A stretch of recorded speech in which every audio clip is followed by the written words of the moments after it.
Matérias da Folha de São Paulo e do Globo de hoje apontam para um dado perturbador e vergonhoso para todos nós brasileiros. Pela primeira vez, desde 2006, o Brasil tem nível de insegurança alimentar pior que a média de 120 nações. A parcela de brasileiros que não teve dinheiro para alimentar a si ou sua família, diz o jornal Globo, durante algum período nos últimos 12 meses, subiu de 30% em 2019 para 36% em 2021. Patamar recorde da série histórica iniciada em 2006.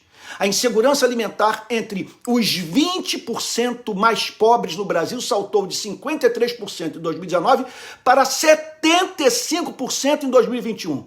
É o que aponta a pesquisa elaborada pelo economista Marcelo Neri, diretor do Centro de Políticas Sociais da FGV Social.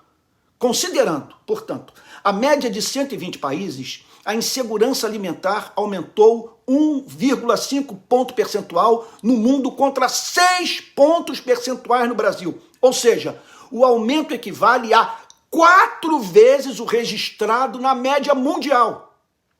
Neri explica que a situação de insegurança alimentar se agravou nos últimos anos em meio à pandemia, mas o quadro já era dramático desde a crise econômica que provocou recessão entre 2014 e 2019, quando também houve uma escalada da, anote aí, desigualdade de renda no nosso país. Então diz Neri, abre aspas, houve uma desigualdade na base por conta do congelamento em termos nominais do Bolsa Família. Congelamento do Bolsa Família.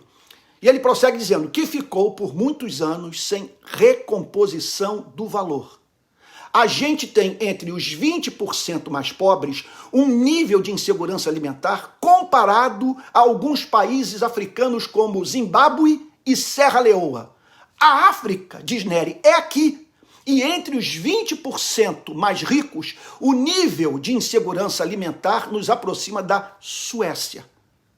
Quando você abre o recorte, conclui Neri, por renda, você vê que é uma tragédia o que aconteceu na base da distribuição, fecha aspas. Há pelo menos 4 milhões de pessoas cadastradas na fila hoje para receber o Auxílio Brasil. Olha, eu gostaria de fazer alguns comentários sobre essa pesquisa perturbadora que me causa um constrangimento imenso. Primeiro, precisamos entender que essa realidade dramática tem muito a dizer sobre a sua e a minha vida.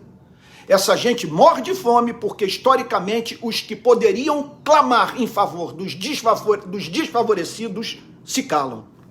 Segundo lugar, esses números revelam o fracasso do governo federal, do governo Bolsonaro. Terceira consideração, não temos tempo a perder. A fome tem pressa. Precisamos suspender nossas discussões ideológicas a fim de modo pragmático socorrer imediatamente os mais pobres dos pobres da nossa nação.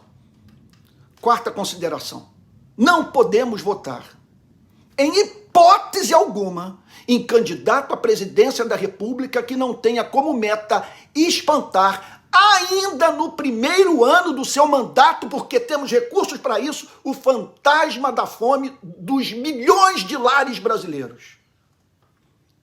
Quinta consideração.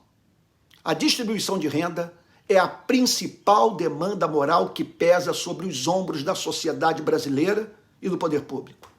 E por fim, permita-me apresentar uma nota teológica.